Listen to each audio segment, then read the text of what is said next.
Welcome to Indiana Sports Beat Radio, presented by Endeavor Hospitality Group and Andy Moore Honda of Bloomington. Looks over the middle, second guesses, fires, throws. Does he make the catch in the end zone? Yes! Touchdown! Oladipo to win it. Another one! He got Another it! one! Another one! Huge hole. He's at the 30. He's going to go. 10, 5, touchdown! Jonathan Taylor! Galloway finds Rob Finnessy, who fires the three, and He hit it! Now, from the Golf Club at Eagle Point Studios, here's your host, Jim Coyle. Well, hello, everybody, and welcome into another special Indiana Sports Beat coming to you from the annex of Eagle Point Studios as I am en route to Lucas Oil, but Gamebridge Fieldhouse, going by Lucas Oil right now, running a little bit behind because, and for those of you that are in the Bloomington area where you will be coming through Martinsville, make sure it's open today because it was open last night when I went up to the Big Ten tournament, and today it was not, and it cost me about 25 minutes of just sitting there. And they were obviously working on it because I saw NDOT people. But how smart is it of the Department of Transportation or the Indiana NDOT to close the interstate the morning of the Big Ten tournament when Indiana plays at 11:30? That makes sense, doesn't it? But hello, everybody. Welcome aboard, Dustin. How are you? Little rant. Starting off with a little rant. Jim's upset. Jim's upset. Climb down off the soapbox. I'm doing great, but that's because I'm not driving and didn't get caught in traffic and have to deal with all that construction and everything. But I feel like it's par for the course for like the trip to Bloomington to Indianapolis because there's always, isn't it 37? Now it's been a while since I've lived there, but isn't 37 the one that's always such a pain during football season? Or is that a different road? Like, I just can't see everything. It's always. We can't see what's going on. Oh, there we go. There's Lucas Oil. He's en route. Oh, yeah, there's the city. Got the whole thing ready. All of a sudden, this camera's going to come to a screeching halt. Well, no, I'm just moving it around. But, no, yesterday, I was up last night watching the tournament, and Nebraska – I would have picked them to win. They should have won that game. It was actually a fun game to watch. I was sitting in the back where they have the media hospitality area, and they have this gigantic screen where you can watch the game, but they have all the stats, and they're so big where you can see. And at that point, Nebraska was up big. They were shooting 50-something% from the field. Northwestern was shooting like 36%. And I'm like, wow, look at Nebraska, they're going to roll. And damn it, I'm in a turning lane. And then the next thing you know, I look up and the shooting percentages, Nebraska was down in the 40s. And then all of a sudden, here comes Northwestern. Their shooting percentages were up, and the game was 50-49, and it stayed that way until the end. Nebraska had a couple. They were back-to-back empty possessions, just poor empty possessions where they easily could have had a bucket. And then even at the end of the game, they kind of reminded me of Indiana not able to get off a shot. They still had chances to win at the end, but just could not do the smart things, and they ended up losing that game. Unfortunately, they had the biggest winning streak of any team coming into the tournament with a 3-game win streak. FYI, Nebraska. So there's something for that. They had beaten ranked opponents in back-to-back games. I think they said for the first time in school history. So they were a little hot, and Fred Hoiberg had even said going into that game, this is the team we thought could do some damage and make a run for the NCAA tournament. And I think you saw that. What surprised me about that game, Jim, last night was, and I don't think Northwestern's a bad basketball team. They've played a lot of close games this season. You look at how close they've really been in a lot of those games. At one point in the season, I think they had 9 losses and 8 of them had been by 5 points or less or 6 points or less. So give a lot of credit to Northwestern because they hung in there. But the defensive effort, I mean, in the second half, Northwestern was backdooring Nebraska. They were feeding interior passes much better, just getting better shots on the inside, and then that opened up some shots, on the outside, especially for Boo Buie. So that was an incredibly entertaining game. It really was the tale of two halves, but that 3-minute run there where Nebraska went from up 15 points and looked to be in complete control of the game, and then all of a sudden Northwestern goes on a 14-0 run. I mean, that's what March is all about, right? Like we saw plenty of it. We saw with Wake Forest, with Wake Forest and Boston College. We saw it with Stanford and Arizona State. We saw some other crazy things happen, but it was a great way to kind of start the Big Ten tournament because it was a fun game to watch. Absolutely. And the one thing I kept thinking last night, and I didn't want to tweet it out, was that if Indiana could trade Boo Buie for Miller Kopp, or if Boo Buie had transferred to Indiana instead of Miller Kopp, that is a difference between Indiana being a top 4 team in the conference. I said at the beginning of the season, I thought Indiana could be a top 4 team. Well, guess what? Go look at what 4th in the conference is. 12-8. 12-8 is the conference record. Well, how many games on your hand? We've already done this game, but there are a minimum of 4 to 5 games that Indiana simply should not have lost. And that would put them exactly where I thought that they could have been. But if they had someone like Boo Buie, that's what they don't have. They don't have a guy that could just hit the shot when you need that shot made, and he does. I mean, he was coming off of screens last night. It looked like a tape of Steve Alford in faster motion, but he's curling off those screens and knocking down shots. Indiana doesn't have that guy, and that's the difference. As I'm looking at Big Ten Boulevard right there, as the street has been changed accordingly, and I'm going to just take it. I'm going to look at some. Well, I wish you could see this. I need to flip that around so you can see that instead of me. Big Ten. We're on Big Ten Boulevard. I got a cop behind me. I forgot. Oh, you're going to get – I can't wait. Indiana Sports Beat flashing lights here. This is going to be amazing. Will you just go through – and I just went through this exercise, Jim. It's Indiana had 3 games that were decided by 3 points or less, so 1 possession. You win those 3 games, and if nothing else changes this season, they're right where you said. They're 12-8. So however you want to do the tiebreaker there, because you also had Iowa and you also had Ohio State. So they could have been in that top 4 conversation. And that's just those 3 games. That's the loss to Purdue on Saturday. That's a loss to Penn State early in the season. So, they had their opportunities. They just don't have that player. I was actually impressed with what Xavier Johnson was able to do, because we had talked at times throughout this season about Xavier Johnson not really being that guy, but he was that guy against Purdue. So maybe he found something, maybe Indiana found something that will help them on a neutral floor. Mackey's a tough place to play. They got to find something, because this is the 11th, oddly enough, that 11:30 tip-off game at Gainbridge Fieldhouse today is the bubbliest of bubble games in the Big Ten tournament. The winner is probably in.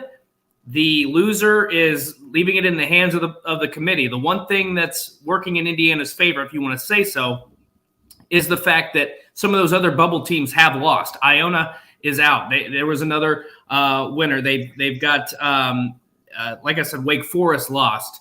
So, some of those other bubble teams are losing. So Indiana has some hope there, but you got to win today. Otherwise, it's going to be a very stressful next 3 days. Indiana received all the help they could get yesterday with teams losing And it is again set up that all they have to do, it's easy to say all, but is win this game. I personally believe if they beat Michigan, that they're in the NCAA tournament. I honestly believe. I think that now. I didn't think that a week ago. The tournament, they want Indiana in. You can tell. But they have good net rankings. Their Ken Palm is in the 40s. They play in a very, very tough conference, but they just have failed to win games that they should have won. Is the long and short of it, which is going to basically bite them in the butt. And because here's some bad numbers for you. Indiana has lost 9 straight to Michigan. Worse, Michigan has won 14 consecutive opening Big Ten tournament games. Yeah, that's not great. That doesn't bode well for Indiana, and especially given the history of how poorly Indiana's played in this event. And obviously it's a different team, it's a different coaching staff, but some of those demons translated from Tom Crean to Archie Miller, and so we'll find out today if the same demons exist. But that's not the best sign. You got to get a win. I mean, that's the only thing on your mind right now is you've got to figure out a way to get a win. And the problem to me, if I'm an Indiana fan, the thing that's concerning to me is there's probably going to be a little bit more energy on the Michigan side because you get Juwan Howard back. You have your coach back for the first time since late February, since that incident up at Wisconsin. I feel like that's going to be a motivating factor for them. It's a little thing, but I think that might be a big difference in this game. Speaking of which, John, if you have that clip, Juwan Howard, as Dustin just said, his first game back. And after hearing his apology, I think that what happened to him sunk in. I think that the school officials, I will guarantee you, made it clear to him what he did was probably a one-strike deal. So, but let's, John, let that roll, especially since I'm getting ready to go to get my parking deal. So go ahead and let that clip roll. The reason why we're all here is because of post-game events at Wisconsin. And so with that, I can come with 1,000 excuses, but I'm not.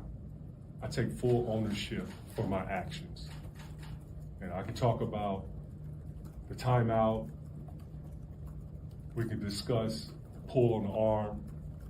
We can talk about the words we exchanged with coaches. But all that will be excuses. The main thing is that was not the right way how I should carry myself as a head coach at a fine institution like the University of Michigan. I was truly upset with myself. During that 2 weeks, I did some soul searching on how I can improve. When I talk about my team, being 1% better, that applies to me too. So during that 2 weeks, I got a chance to do some soul searching to evaluate how I can get better. And during that time, I reflected on the moment at Wisconsin, but then how I can be better as a best version of myself as a head coach here. Better as a person and better as a coach. So let's talk about the person. I went out and I saw therapy. This is not the first time, and it won't be the last time, because I want to be a better person. I want to be a better coach. And I feel that was the right thing to do to help improve as a person.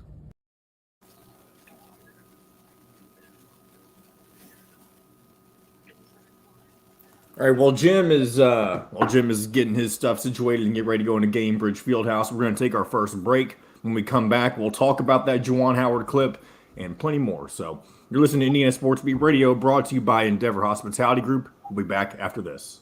We'll be right back to the golf club at Eagle Point Studios for more Indiana Sports Beat Radio with Jim Coyle, presented by Endeavor Hospitality Group and Andy Moore Honda of Bloomington. Whether you're visiting Bloomington. I kind of thought that might happen.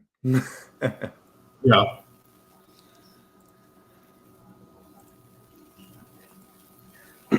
I was about to ask you your thoughts on that, but you know what? Let's just wait until we come back. Let me bring Jim back in case he's able to say something while he's getting ready. Hey, Jim, if you can hear me, feel free to just put yourself back in when you're ready. You don't have to join if you're busy getting stuff out and going through security or whatever. Can you hear me now? Yeah, I hear you. All right. I got to get all my shit out of here. This fucker's You're parked too goddamn close on the side. This motherfucker.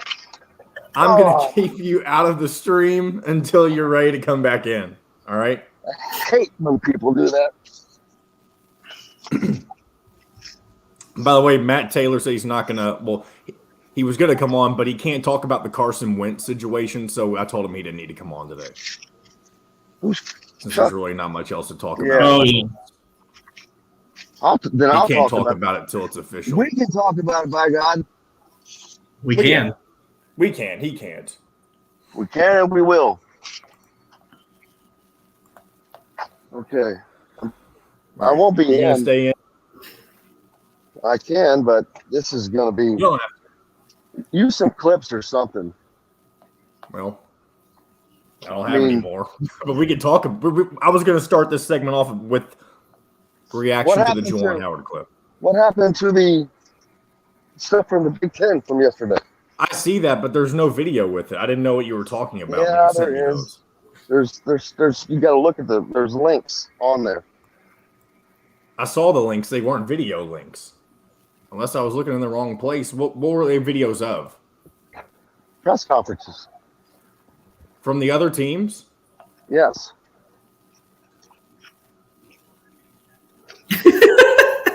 Georgia's football team has more wins than its basketball team since December 21st, 2021. That's pretty sad. Feel bad for Creanie Tom. I love Creanie Tom. That account was amazing. So was Little Archie. I loved Creanie Tom. I never saw Little Archie. I guess I wasn't in tune much then. I never saw Creanie Tom. I never heard of it. Creanie Tom's account was hilarious. They were both. He would just wake up in the morning with Bible verse. Hey, you can keep me in, but no camera. That's fine. We got 20 seconds. Here we go. I wish I had a better avatar. You're going to have to teach me how to do that. Okay. You can also find full episodes of Indiana Sports Beat Radio on the homepage or on this station every week, Monday through Friday. If we're not on a station where you live, we should be. Ask for Indiana Sports Beat Radio. This segment is brought to you by Andy Moore Honda of Bloomington.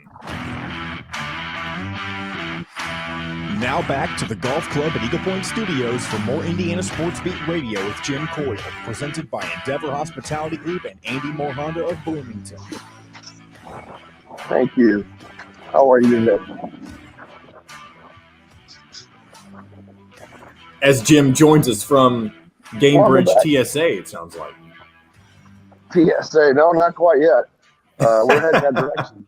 But I can tell you what, it's a lot warmer. I'm in the breezeway walking over from the parking over to Gamebridge Fieldhouse. As today will be a full day of games, man. Yesterday was just a little teaser.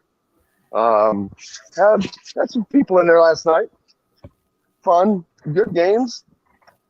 But today, you start off with the Michigan-Indiana game with all that's on the line, and then all the games that follow.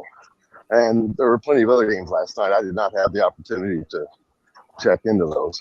But today, most importantly for the Hoosiers, I'm not going to say their postseason is on the line, but their NCAA hopes are. If they lose this game, they will remain in the first four out And the first 4 out, I did not know this, are guaranteed the number 1 seed in the NIT. I did not know there's that. So there's that. Well, I mean, that should. I mean, nobody really cares about that at this point. When you haven't been to the NCAA tournament since 2016. They're tired of NIT appearances and hosting home games in March. That's the last thing you want to be doing. So it's like this. I mean, I don't know. I can't think of another season. I mean, there's probably been other seasons, but I mean, this is do or die because I do think it's a situation where if they win, they're in. And if they lose, they're out. I mean, I think that this is, like I said, this is the ultimate bubble game. I think Michigan might have enough quality wins to potentially sneak into one of those play-in games if they lose today, but I think Indiana has to win. Absolutely. I'm going through security, so you're going to have to do some talking for a minute. But yeah, no, there's no doubt. There's no way they can lose their way into this. You cannot back in anymore, no matter what happens today. They got all the help that they can get yesterday, and that's all it will be. That's their only hope. Yeah, I mean, and it's going to be interesting because again, we'll see what Indiana can do. Can Xavier Johnson channel some of what he had at Mackey Arena last Saturday, and maybe get the Hoosiers over that hump? And this is a team riding a 2-game losing streak, and both of those losses came in pretty devastating fashion. They had chances to win both of them. You look back at that Rutgers game, and Parker Stewart hit a big 3 to tie it late in the game, and then Ron Harper Jr. comes down and just steals the soul out of Assembly Hall. They had their chances. A lot of people counted them out in that game against Purdue. They had their opportunities to win that game, and they came up short. Some debacle with the timeouts and how Mike Woodson used them in that game. But again, you still had a shot. I still don't know what Xavier Johnson was doing on that final shot instead of driving to the basket, only down 2. But at the same time, I mean, I think this team has shown some promise. But we talked about all throughout the season on this show is that the Hoosiers have struggled in these late game situations, and people talk about not getting over the hump. But again, I still go back to that January game when Rob Finney hit the 3 against Purdue, and you beat Ohio State. You had a win over Notre Dame, which I know at the time didn't look great, but now it looks a lot better. So you had found ways to beat 3 really good opponents and win some games and win a big-time game at the buzzer, basically. So the getting over the hump thing to me is a moot point because you've already proven that you can do that. So at this stage in the game, it's all about confidence. It's all about finding a shooter, somebody being able to take over the game. And who's it going to be? Is it going to be Trace Jackson Davis, which he's played well in first halves, but down the stretch, he's kind of disappeared? Is it going to be Xavier Johnson? Is it going to be somebody else? I mean, one of these guys, you would hope that a guy like a Jackson Davis or a Race Thompson, who has been with this team for a long time and hasn't been in the NCAA tournament, is going to make some plays and put the team on their shoulders and say, you know what? We want to play in March. We want to be part of this NCAA tournament. We got to go out and get a win. They need a leader today, and I think we're going to find out if they have one.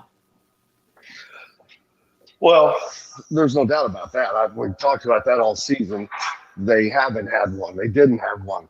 And Trace Jackson Davis should have been that leader, unquestionably. And I won't waver from that. Xavier Johnson has tried to step up, especially.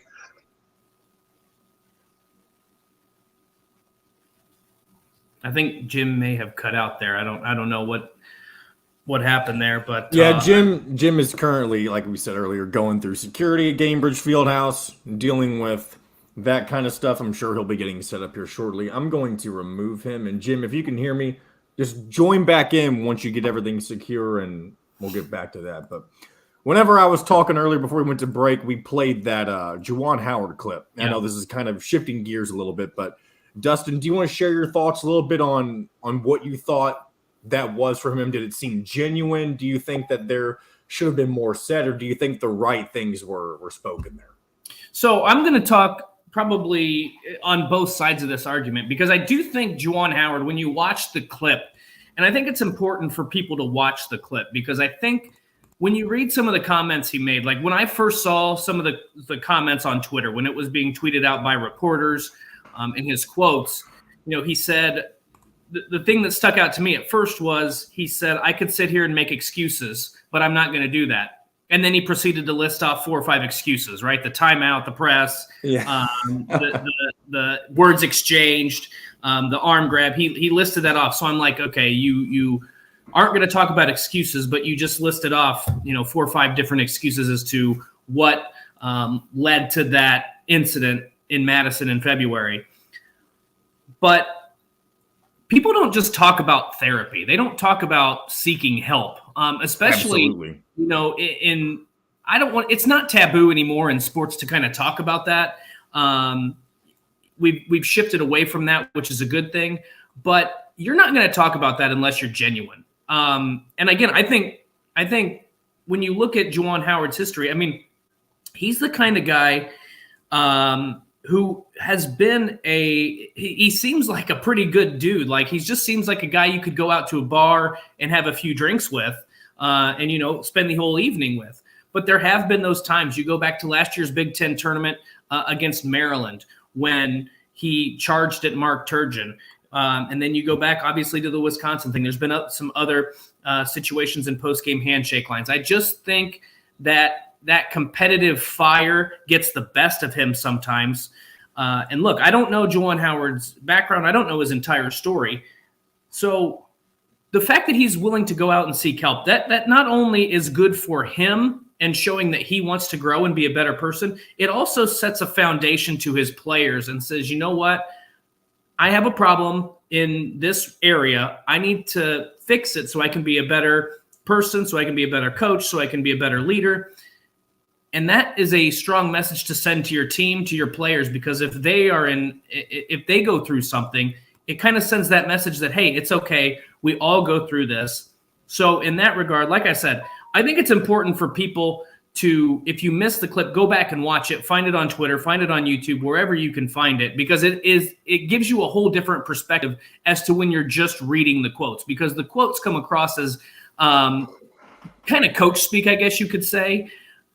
When you watch the video, I think you can say, yeah, Juwan is genuine. He's talking about things that a lot of other coaches wouldn't really talk about and air publicly. So I mean, I have a completely different perspective on it after watching that clip.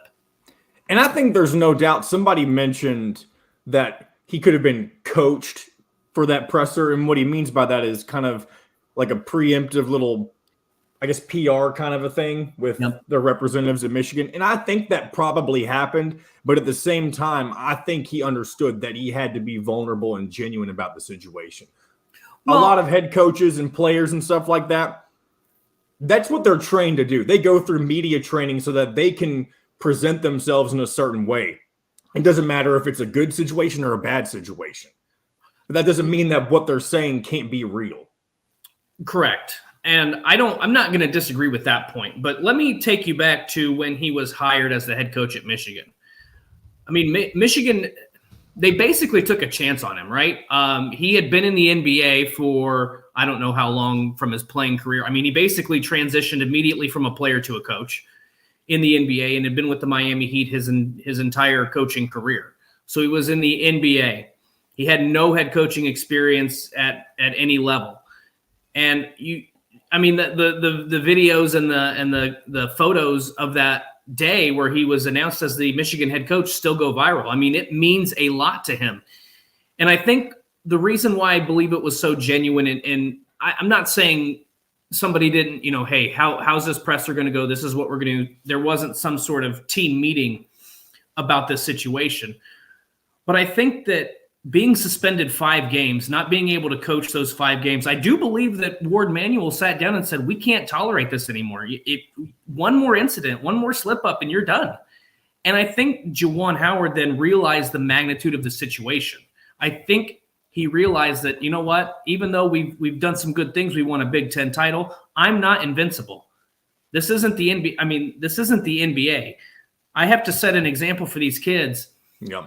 The reason he left the NBA was to coach Michigan. He said it was the only job he would leave the NBA for.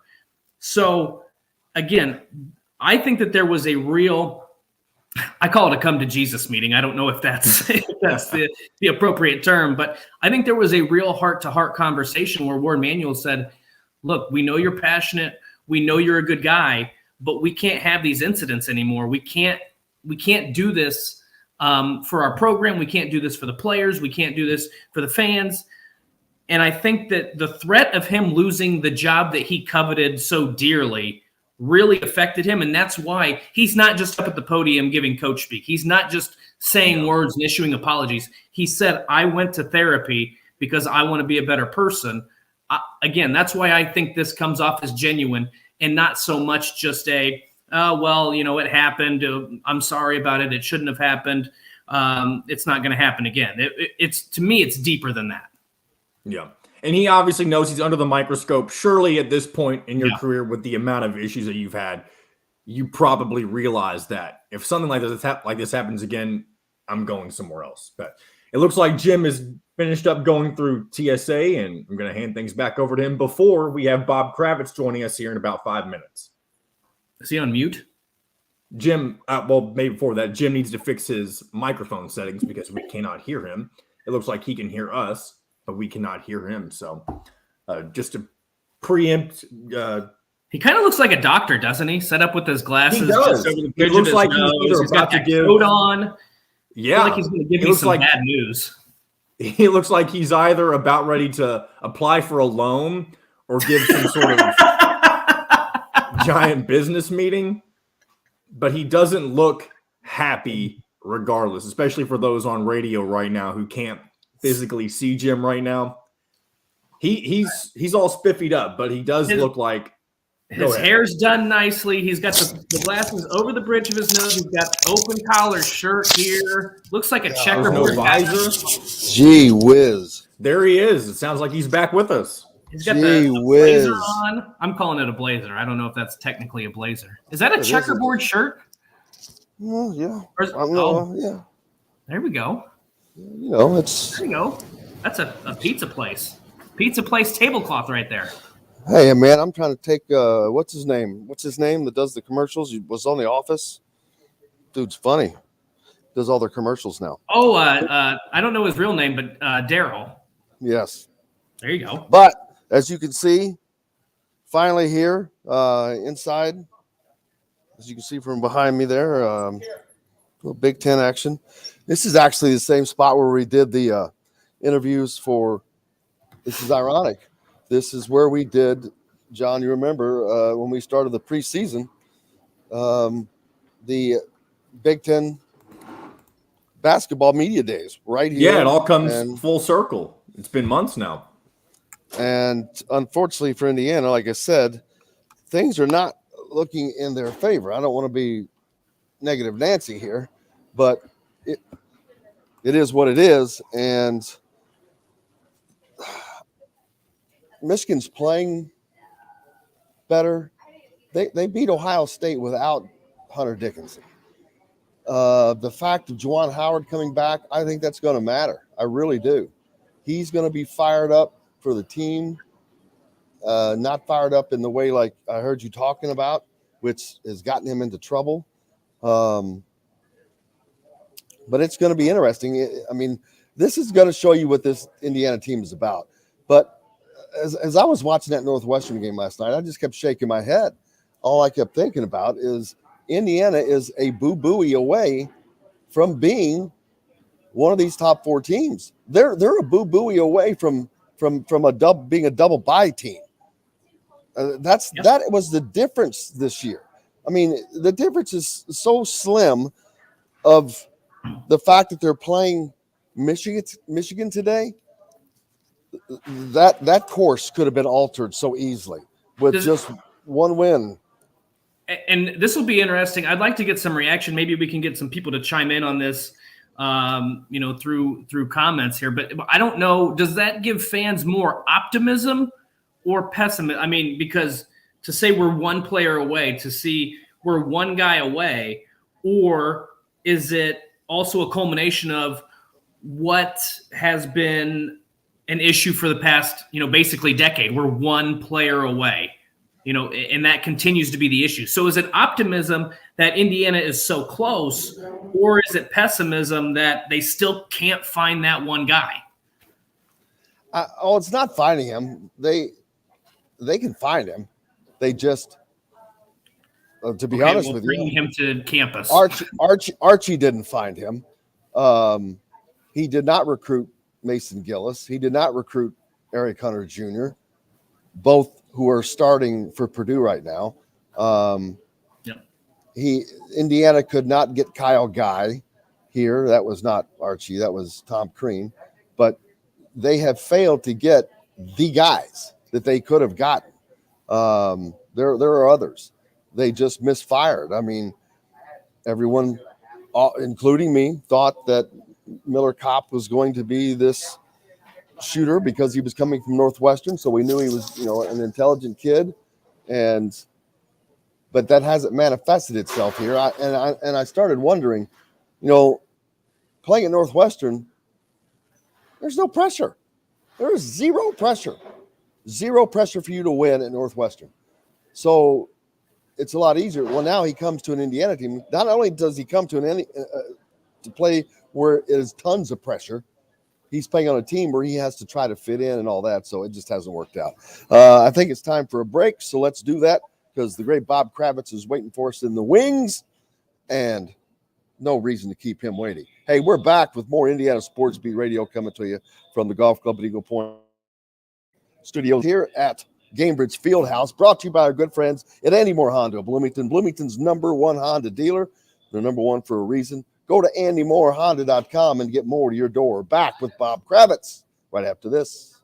We'll be right back to the Golf Club at Eagle Point Studios for more Indiana Sports Beat Radio with Jim Coyle, presented by Endeavor Hospitality Group and Andy Moore Honda of Bloomington. An Evansville tradition.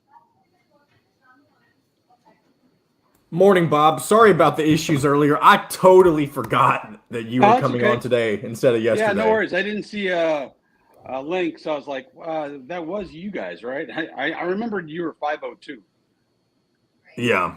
That was my fault. I was scrambling around because Jim this morning is. It's exactly what I was thinking.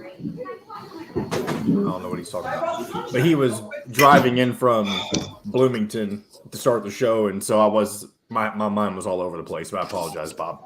Bob, how are you feeling, brother? I'm recovering. You didn't have to come on today. You could have waited.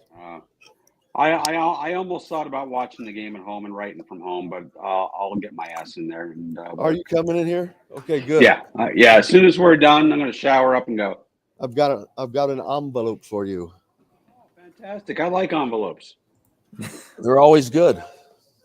Yeah. Good stuff in envelopes, except for pink slips. Yes. Luckily, I don't have any of those to hand out. What do you have? I've been rushing around. What's your? I did not write on Wentz yesterday.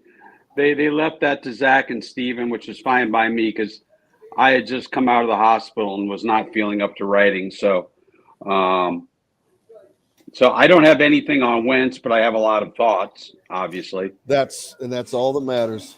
Yeah. The fact that he's gone, no one really cares. Really, they're just happy. Aaron Rodgers. Aaron Rodgers Green Bay breaks the bank. Yeah, they had to. I'm like, how do you get that money back? How are you going to recoup that? Well, we'll see what they can get around them. That's the problem. What's up, Biscuit? Oh, look at that guy. Look who's back. Biscuit's Should I get back. my dog on the air too? Anytime. Dog party. Let me go get my dog. Dogs are always welcome and preferred. I almost feel like I'm obligated to make it a threesome with the dogs. Why did I say it like that? It's not exactly a family show, but it's not exactly that either. Oh, man. Look at that guy. Look at this big guy. Hey, oh, man. Look at that. Names. We Love got to them. have a name. What's the name? His name is Espo, Oh, Espo. Espo. Cool. like Tony Esposito. Ah, there we go. All right, That here we looks go. much better. 2017 through 2021 Honda certified pre-owned Accords, Civics, CRVs, HRVs, and pilots. See got that, dealer for Brett. financing deals. Andy Moore Honda, Bloomington's #1 Honda dealer. Get more to your door with AndyMooreHonda.com. Come see us at the all-new Andy Moore Honda, now in Bloomington. This segment is brought to you by Southern Stone Restaurant. Now back to the Golf Club at Eagle Point Studios for more Indiana Sports Beat Radio with Jim Coyle, presented by Endeavor Hospitality Group and Andy Moore Honda of Bloomington. Welcome back. It is Thursday, and it's Big Ten tournament action. Day 2. Indiana starts it off today as they will be taking on the Wolverines. Bob Kravitz joins us from The Athletic. How are you, sir? Me and my dog Espo are doing just fine, thank you. It is a dog day afternoon here at Indiana Sports Beat. Is Biscuit still around? Biscuit just went to go play with his baby shark. So he had a brief stop on Indiana Sports Beat. Now he's chewing up toys. Gone Okay. already. Well, mine is a bit of a camera hog, as you can tell. Well, he looks very calm and he looks very accustomed Very chill to it. this morning. John, is he trying to bring you got Lily will be here shortly. I'll get my camera on. Oh my. Love it. It's a party. Well, the only dogs I'm going to have here today are on the betting side, baby. But I don't know if we have any. Last night you had Nebraska that's been on a row, Bob. I mentioned they had the biggest winning streak coming in of any Big Ten team coming into this tournament. Incredible. With 3 games. They were like 1-30 on the road. They'd won 3 straight road games. And should have won That's last insane. night. Should have won last night. Won last night. I mean, they left. I was watching here, and I'm like, at the end, they left the points on the board at the end of the game. I'm like, good gosh, easily could have won that game. But oh well. But what also struck me is Indiana is Boo Buie away from being a top 4 Big Ten team. If Boo Buie had transferred to Indiana instead of Miller Kopp, this team, we wouldn't be talking about them in the way that we are. Well, you keep telling yourself that. You don't agree with that?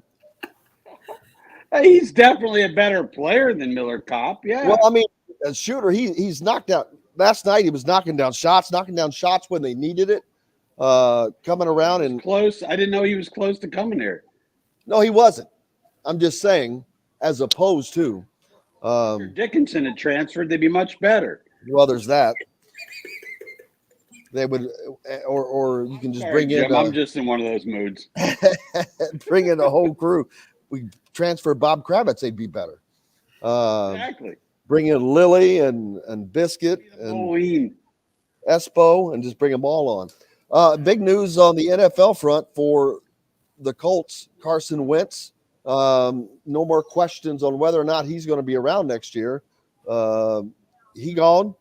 You as you said, to quote the great Bob Kravitz, he gone, and you were right. You were right. Yeah. He was gone and is gone now. But as this decision was made about 2 seconds after the Jacksonville game, and quite frankly, I think the decision may have been made even earlier than that. They just determined that he lacked the intangibles to be a franchise quarterback, that he didn't handle criticism. He didn't handle hard coaching.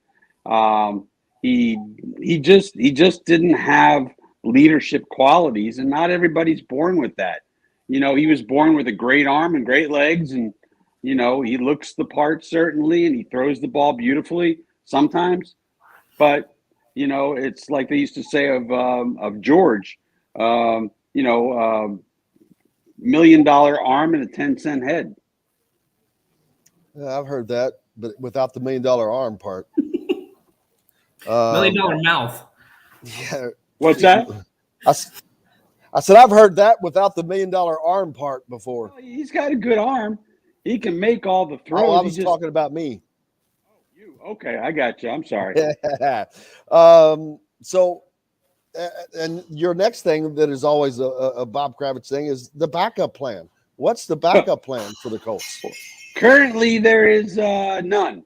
They are working. Especially with saying, and here you said, especially since the decision was made, you think so early, it boggles my mind. Well, I mean, a lot of things have to shake out. They had to see what happened with the Rodgers. They had to see what happened with Wilson, who I'm sure they made a run at, but Wilson didn't want to come here. I mean, he made it pretty clear that he wanted Denver, or there was one other place he was willing to play. They had to see how things shook out, and now you're limited to the Trubiskys and the Garoppolos and maybe Derek Carr, who would be great, a great alternative. I just think they're looking for somebody who brings that intangible leadership that Carson Wentz did not. And, I see these tweets from players saying, oh, he'll be missed. Look, you get players on the record, they'll say one thing. You get them off the record with a beer in them, they'll tell you something completely different. Well, how long do they have to make this? Because if you wait too long, you've got what's left. Right. They've got to do something. They got to do something pretty quick here. Free agency's coming up. So I would think in the next couple of weeks, and you got the draft coming up in, I guess, May. You certainly don't want to go into the draft having to draft a quarterback in a draft that is notably short of good quarterbacks.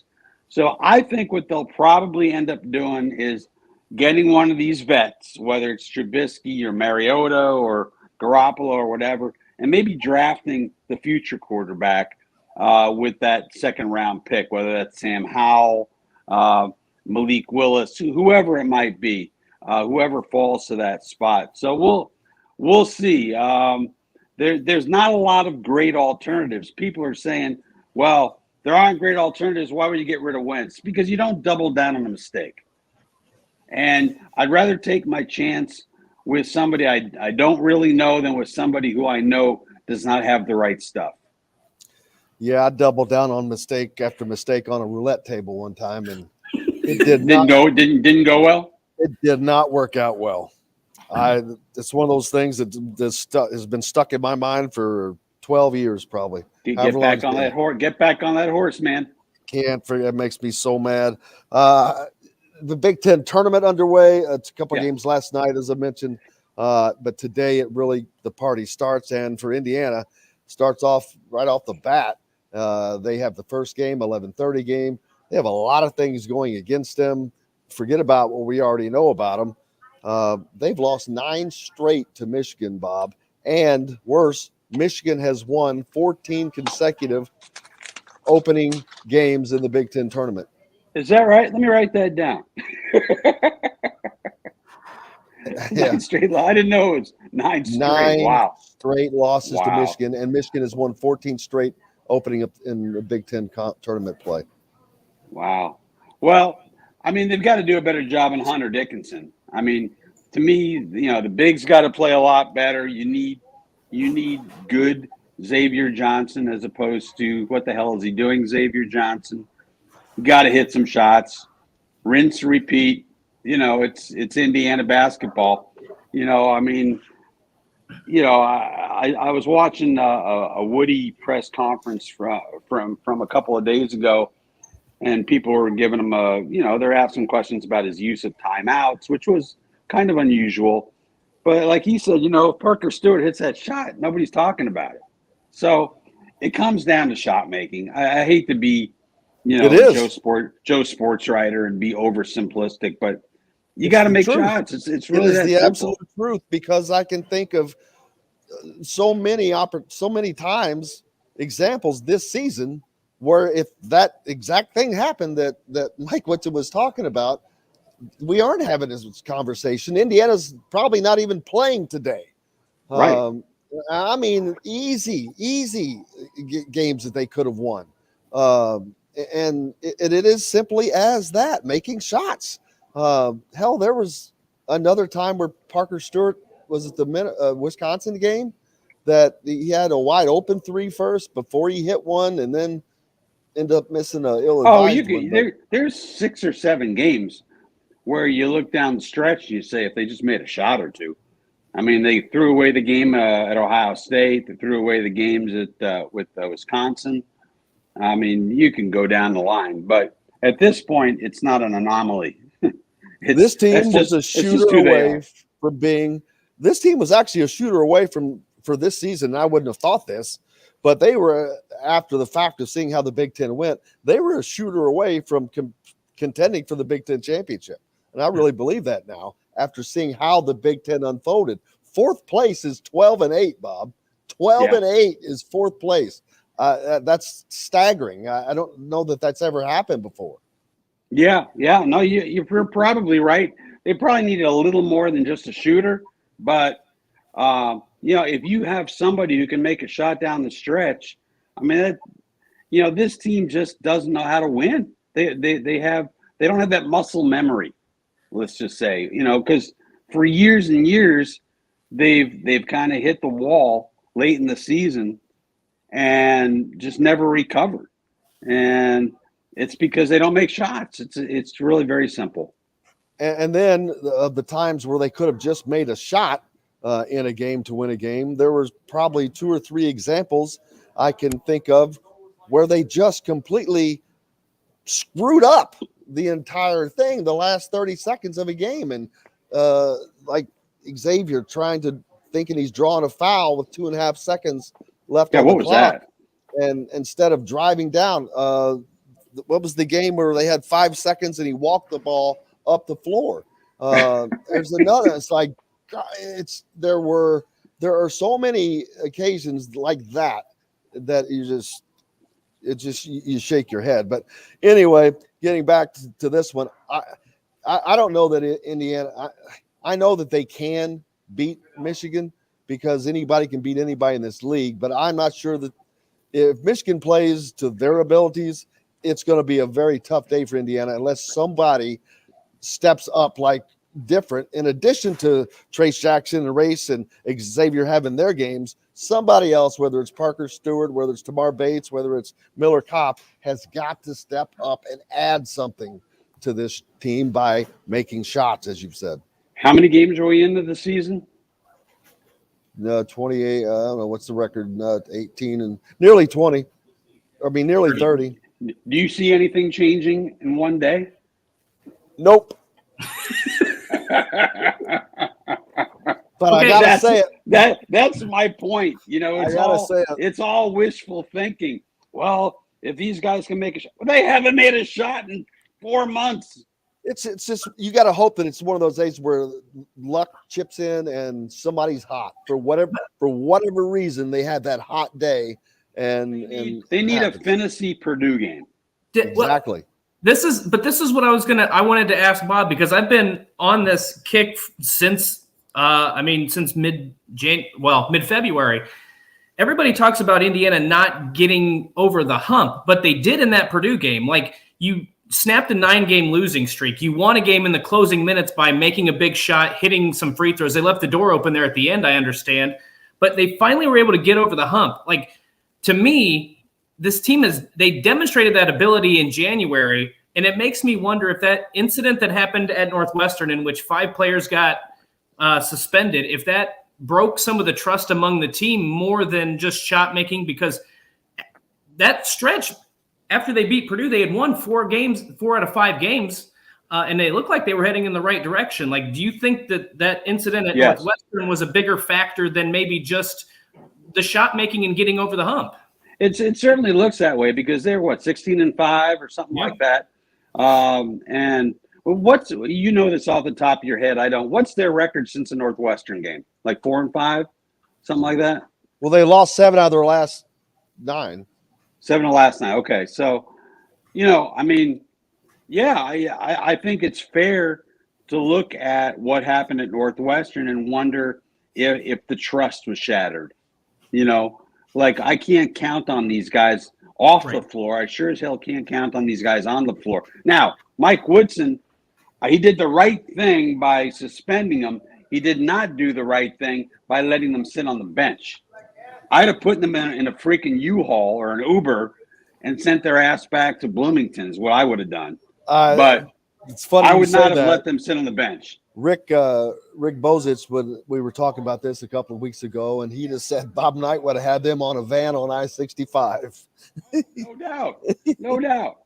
I mean, to let them sit on the bench and be part of it, no. You screwed over your team. You missed you missed what's it called? I can't even think today. Yeah, you screwed up on the time. Curfew. Thank you. And yeah, I'm a writer. And you screwed up on curfew, and now look where you're at. So yeah, I agree with you, Dustin. I think that's been a big issue with this team is the trust has been shattered. The only positive thing I think that's come out of that is I think Xavier it took him another game or so, but then became finally the kind of point guard you need. He still does some things that'll drive you nuts, but his stat lines have been pretty nice. He's been good. He's been good. And efficient, not turning the ball over, assists, scoring, doing some good things. If he could shoot, man, you wouldn't, really prolifically shoot, but he seems like he has taken on the role of leader for this team because they were rudderless, in my opinion. No doubt. Rudderless. And he's tried to take that on. And I've said many times, it was not incumbent upon him. He's a transfer, man.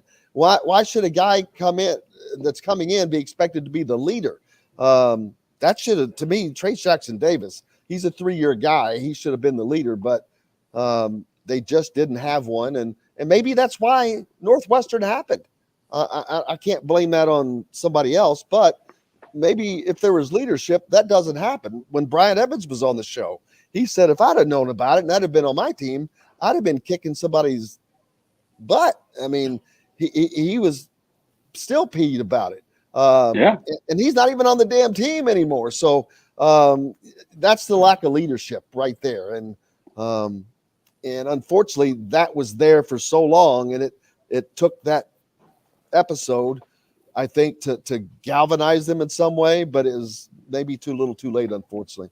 Well, it certainly has made a difference for Xavier, but like you say, 7 out of 9 down the stretch. This just feels like last year all over again. Well, certainly. And the year before that. Yeah, win a game in the Big Ten and you're in. Well, Bob, I look forward to seeing you out here today, man. I hope you're feeling better, and I get forward to get out here and enjoy yourself. I'll even shave. I did not shave today, so but we'll I see. shaved more recently than you have, it looks like. Apparently. I was on vacation. All right, buddy. The great Bob See you in a Kravitz little from bit. The Athletic. Make sure you're a subscriber. I am. He's got some great coverage of Indiana, as well as the Colts, and anything else that you want to follow. Back with more Indiana Sports Beat from the Big Ten Tournament Championship here in Indianapolis. Brought to you by our good friends at Southern Stone Restaurant and everyone at the WOW Network. Make sure you get your WOW card from your app store. Just go there and sign up for the WOW card, and you will get benefits constantly. Back with more after this. We'll be right back to the Golf Club at Eagle Point Studios for more Indiana Sports Beat Radio with Jim Coyle, presented by Endeavor Hospitality Group and Andy Moore Honda of Bloomington. Andy Moore Honda. All right, you'll have this segment open, and then Chris Denari at 9:50. All right, damn it. All right, I'm just going to try to run out and see if I had it. What time is it? 9:33. 9:30. I was trying to reserve a flipping spot. Oh, yeah. I can't get there and back in time. It's on the other goddamn end. All right, shut this door on my dog. I'll be right back. I need to pee.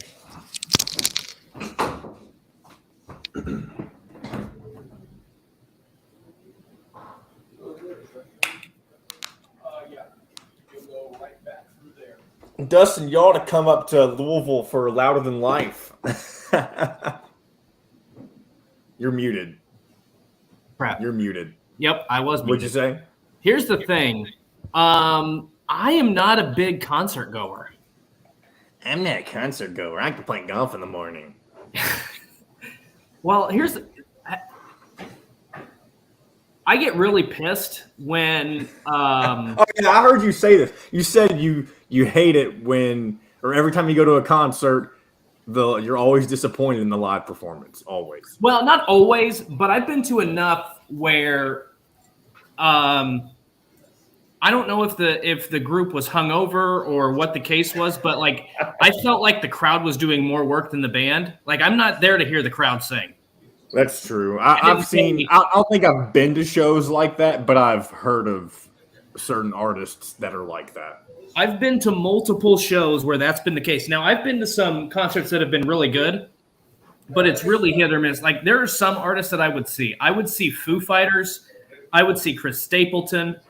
There are some shows I would go to, but like I have friends that go to concerts just to go to concerts. I'm not. That ain't me. Yeah.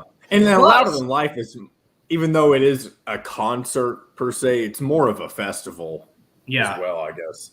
Well, I did, there was, when I was in college, I can't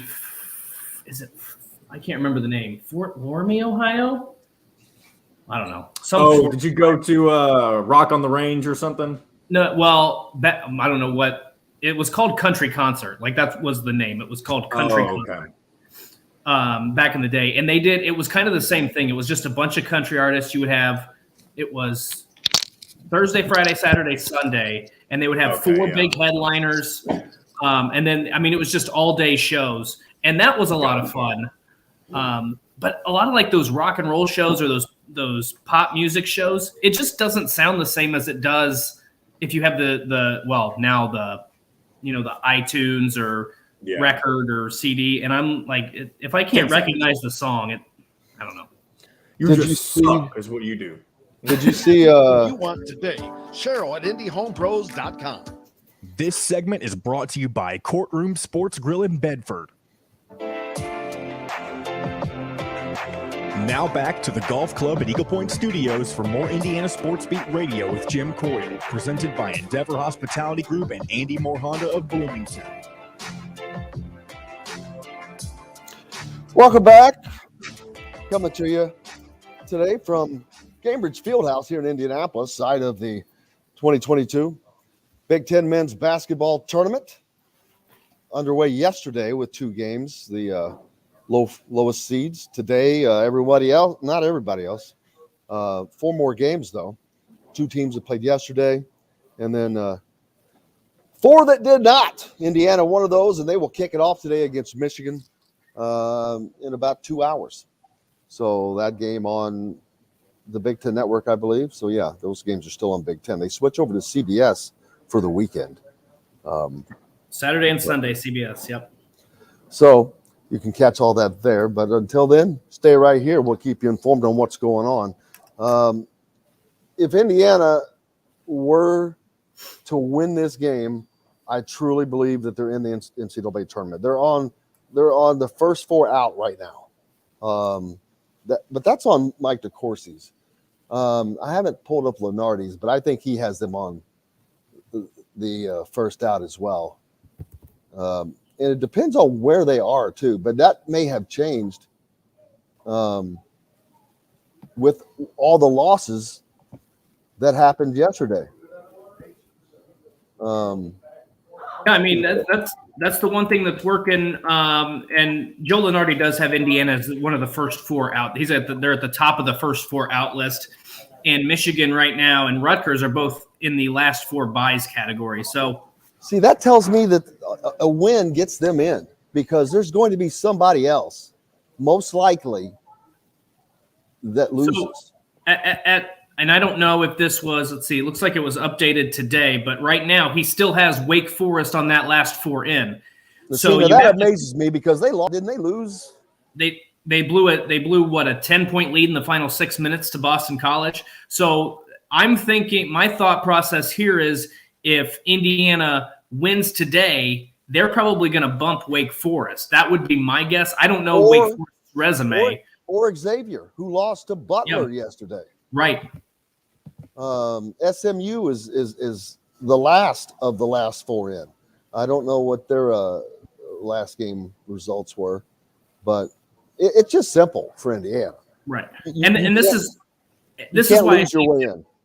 that Michigan, when you look at last 4 buys, I think Michigan could potentially afford a loss today and still squeak in. They're probably playing a play-in game, much like Michigan State last year in this situation. But I think that this game is more important to Indiana. But like we said earlier, Juwan Howard's coming back. This team, Michigan has played not tremendous basketball, but they've been playing better basketball down the stretch. As long as they're at healthy, they're going to have a great shot to win today. And then, I mean, to them, this is Juwan Howard's telling them this is a make or break game, right? Like this, we win today, we're going to the NCAA tournament again. So well, they're they going have to believe that, though. That has to be their mindset. That's what I'm saying. Yeah. Yeah, has to be. Even though I agree with you, I think that even if they lose, that they're in, which is a little surprising with the season that they had, but it's because they had a strong end of the season. Even without Juwan Howard for those 5 games, they went 3-2. And I think one of those was a road win somewhere. Well, they beat Ohio State on the road in the that's season what I was finale. thinking. How about Ohio State losing at home to Michigan without Juwan Howard? They lost at home to Nebraska. Unfortunately, Indiana couldn't get that job done. That's another game Indiana could have, but they. I'm so tired of talking about games Indiana could have won. I really am. It's ridiculous because it's coulda, woulda, shoulda. Yeah, it was, but when you're that close that much, it's a pattern. Right. It's not accidental. It's just bad decision making. You have guys that just don't make good decisions in critical times. They play loosely during the game. There was no pressure. But when there's pressure and it's clutch time, go time, these guys continually to make bad decisions. And it's not one person. It's not just Xavier Johnson, doing that stuff. It's not just Trace Jackson Davis. Instead of when he got the ball against, I think it was Ohio State, and taking it up for the shot, kicking it back out. It's not just Parker Stewart missing wide open shots that you can knock down that would have changed the game. It's not just Miller Kopp throwing a ball away. All that stuff. But all these guys are making bad decisions at crunch time. Well, the thing we're not talking about enough, because Indiana won this game, was look at what happened in that Minnesota game. I mean, what were they up, like 30 points? Damn near 30 points in the second half. And it got down to 6 or 3. I don't remember. Did it get down to 3? Okay. They gave up 20 points in 6 minutes. That's not a good Minnesota. That's a Minnesota team that plays hard, but it's not a good Minnesota team. So the fact, even when they are like, this goes beyond. These games all look the same, yes, because in the final 2 minutes, Indiana's finding a way to lose. But you have to go back to what's happening when you get a big lead. I mean, and this happened early in the season. We saw it against Wisconsin. We've seen it at other times. Why can Indiana not cling to hold on to a lead? Why can they not put a team away? When you're up 27 points, I mean, it's inexcusable to get it down into single digits. I don't care who you're playing or whether you're at home, on the road, whatever the case might be. This team has way too much talent to allow that to happen. It's one thing to lose some of these games. Like we mentioned, Wisconsin's a good team. Ohio State, Purdue, they're all good teams. It's one thing to kind of lose those games at the buzzer, but you had Wisconsin down and out on the road. You had Minnesota down and out on the road. And even though they beat the Golden Gophers, they allowed them to claw back in. So it's deeper than just the final 2 minutes. The final 2 minutes are what stand out because that's crunch time, that's winning time. And we're not talking about any of this if they find ways to win those games. But you have to go and if they get a big lead today, let's say they go up 16, 18 points into the second half against Michigan. Does anybody wearing the cream and crimson feel confident that Indiana's for sure going to win the game? I wouldn't, because they have not proven they're capable of clinging to a lead. And we saw what happened last night with Nebraska and Northwestern. This is March. Anything can happen. So you've got to play. This isn't just about the final 2 minutes. You've got to play a solid 40 minutes of basketball because as soon as you get that big lead, if Michigan starts hitting some shots, it's going to be the same old story. Absolutely. The rest of the tournament, who do you think is the favorite to win this? I think it's Illinois. And I know that's not a popular pick because a lot of people think. No, I agree. I think that they are. If I had to pick, it would be Illinois.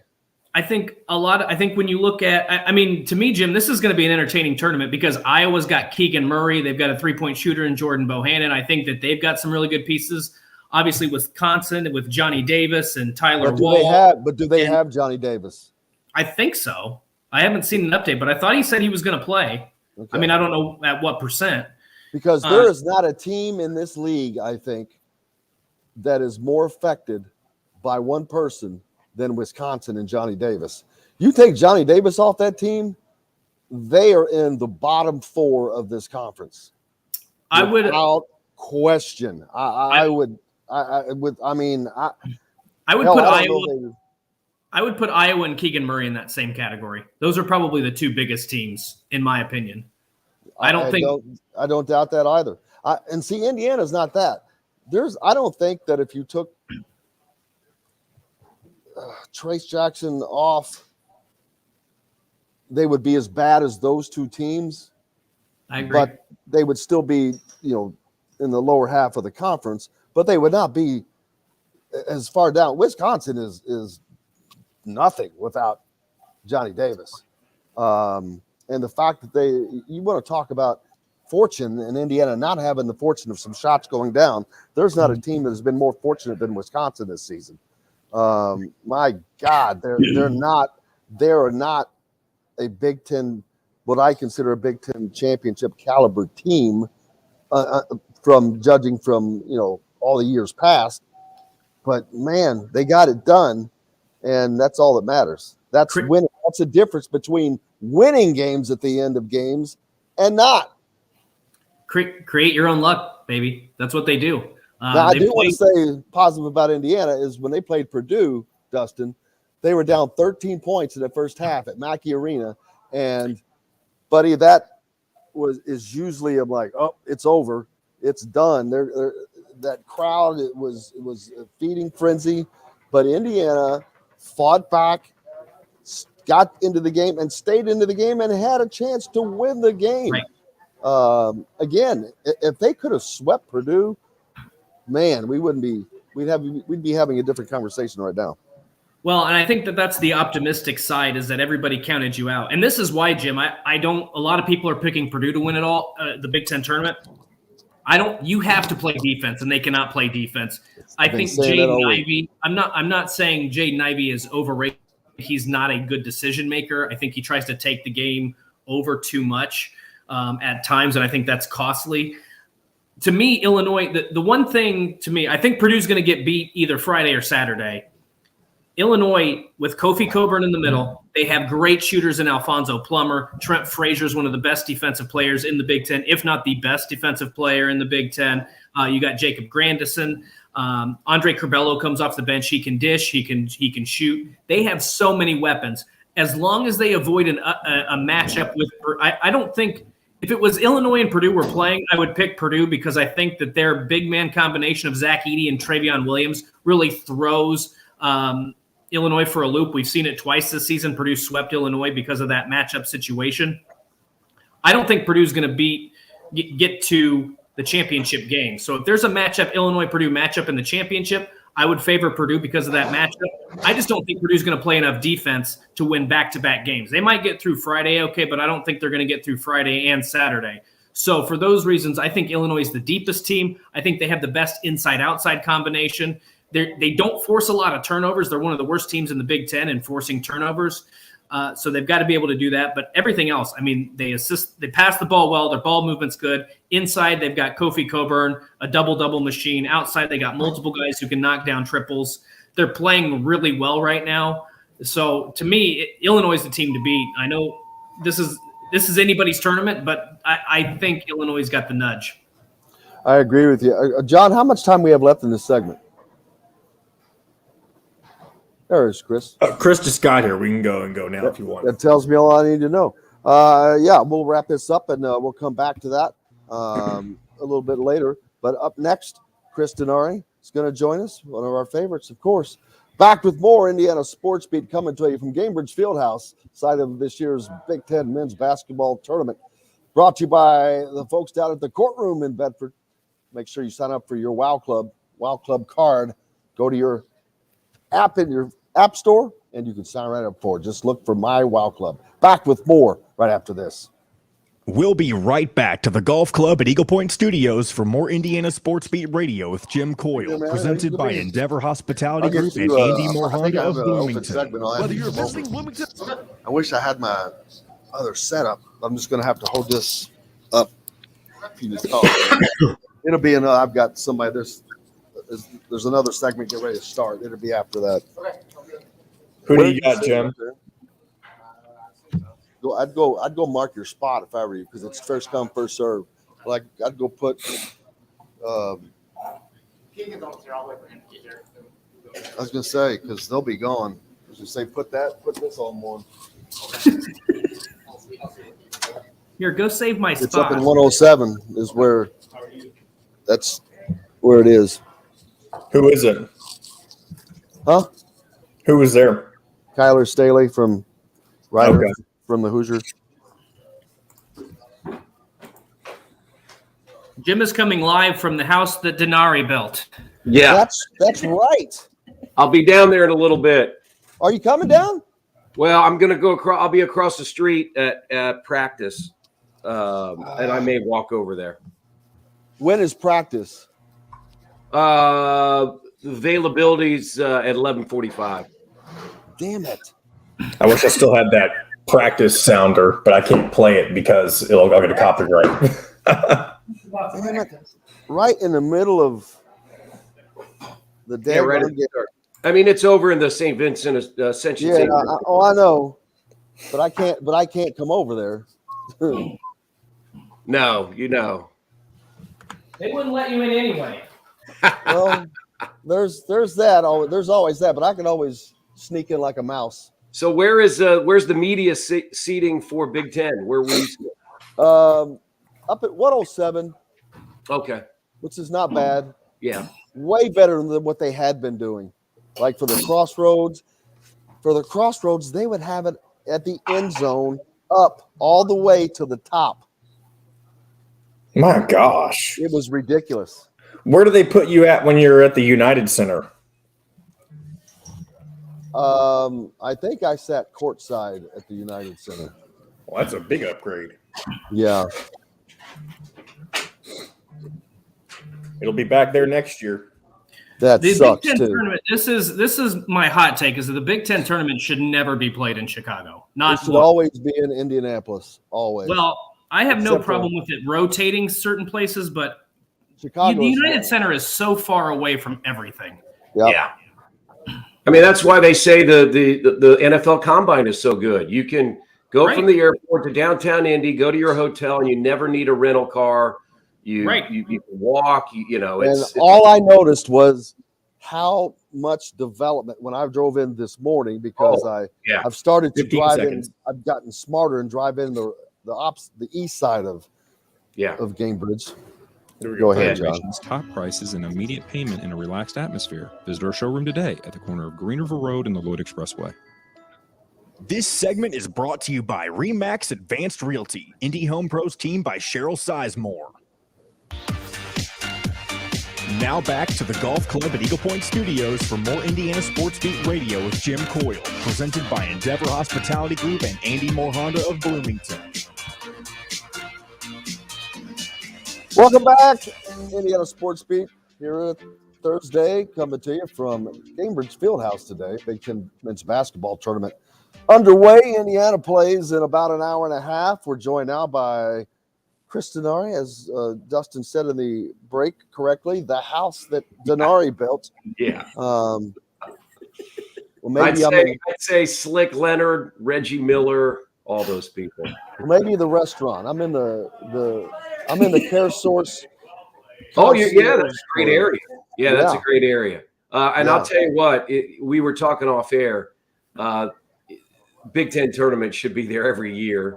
I'll be down there a little bit. I'll be across the street in the Ascension St. Vincent Center, the Pacers practice in a little while, and I need to do a radio interview for our show on Saturday. But Jim, you were saying when you came down with all the development, a year from now, or in fact, when the NBA season starts in October, when they have the plaza done and everything outside, it's going to be spectacular downtown, and it will be great for Big Ten tournaments and NCAA tournaments. But yeah, it's a great building. It was a great building, and they've made it even greater. Yeah, I mean, I've gotten smarter, and I'm coming up the east side of Gamebridge now, so we can get right into the parking garage instead of being dumb. But as you come up, my gosh, the housing development, the hotels, and talking higher, like at the Alexander, very nice places that was not there a year ago, maybe. I mean, I'm sure they may have been started, but all of a sudden I'm like, wow. And it really just stands out because I remember 10 years ago, that downtown was crap. I mean, it was just, junky stuff everywhere. Man, that is not the case. They are building around this arena.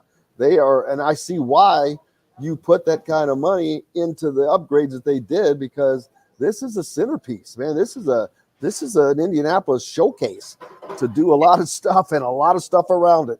Yeah, with Lucas Oil Stadium and Gamebridge Fieldhouse, I mean, right downtown, I mean, you have two of the best venues in the world for sports. Basketball, football, of course, Final Fours, all those kinds of things. I mean, it's why so many people, you go back a week and the NFL Combine was in town, and a lot of people thought, well, maybe this is the last one. But all the NFL people in the know want it to stay in Indianapolis. We'll see. It looks like there may be a better chance that it has at least another year. But, for all of when the NCAA tournament, the entire NCAA tournament was in Indianapolis, in Indiana last year. You can basically go from the airport, get an Uber, get a cab, go to your hotel, and you never need a rental car or anything again because you can walk so many places. So, I'm glad to see the sunshine out today, with all the games that are down at Gamebridge Fieldhouse.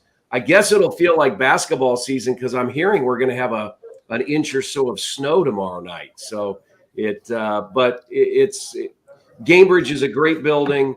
I've been blessed to be able to be the voice of the Pacers for the last 16 years and get to work in that building.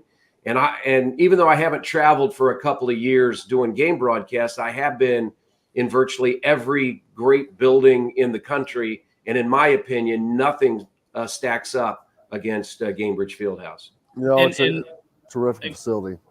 And Chris, I think I go back to one of the most fun nights of my life was go back to 2013.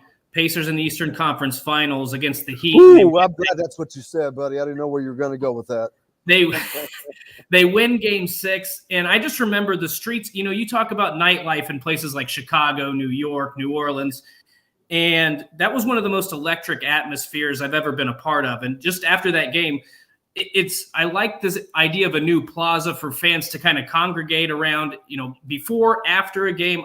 I don't know what all is going to go in there. I've seen some of the mock-ups, some of the renderings for it. I just think that Indianapolis is such a great downtown because, like you said, you can feel the buzz permeate before or after even just a Pacers game or a Colts game, whatever it might be. So I'm looking forward to seeing what this new construction looks like outside of Gamebridge Fieldhouse. Yeah, there will be a lot of work done once the Pacers season is over. The Indiana Fever, the WNBA team, is going to play, I think, 9 games. And then they'll play the rest of their home schedule at Indiana Farmers Coliseum on the State Fairgrounds campus, and then at Butler. So there will be significant work is still going on outside, but in the building, Jim, when you go up, you said you're in 107 where the media is. The 2 balconies are going to change a little bit, and that's sort of the last thing that'll happen in the bowl, if you will. But if you look around the building, I mean, we've seen it since October that, there have been improvements made along the way in the concourse, in the bowl. They've been able to do some things as the season's gone on, but it'll be totally complete by next year. and it's spectacular. And it's unfortunate that this is exactly what Indiana needs to have. They will never have that. Assembly Hall is not going away anytime in the near future. But man, oh man, if even just on a slightly smaller scale, this would be absolutely perfect, and they would pack it. I mean, they get 17,000 into Assembly Hall, and it's not uncomfortable. A lot of those people are there just to be there, not because it's a good place to watch a game. Whereas here, not really a bad seat, even if you're in the top row. I mean, you can still be a part of the game. So, but it's great to have this stadium here, and hopefully it will. Maybe they'll stop rotating the tournament as much. Maybe it'll be here more. I don't know. But it also depends on how successful the Pacers are. They may not want to be giving up those dates. Well, I mean, that's part of being a good corporate citizen. And, you're right. You probably, you don't want it every year if you're the Pacers, only from the standpoint that pretty much wipes you out of the month. The Pacers are in a stretch of 7 road games. They played at home on Tuesday night. Don't play again until Saturday and Sunday in San Antonio and Atlanta. Come back for a quick home game next week, and then back on the road because of the NCAA tournament. But that's sort of what you have to deal with. And again, that's part of being a good corporate partner. You usually know that in March, it starts at the end of February with the girls' state finals. It ends with the boys' state finals. And if you're lucky enough, you're a basketball fan, you've got the women's Big Ten, the men's Big Ten, and then the NCAA tournament. And so that's what we're dealing with this year. So it's just something that the Pacers, from a basketball standpoint, have to work around. You're going to play your 41 at home and your 41 on the road.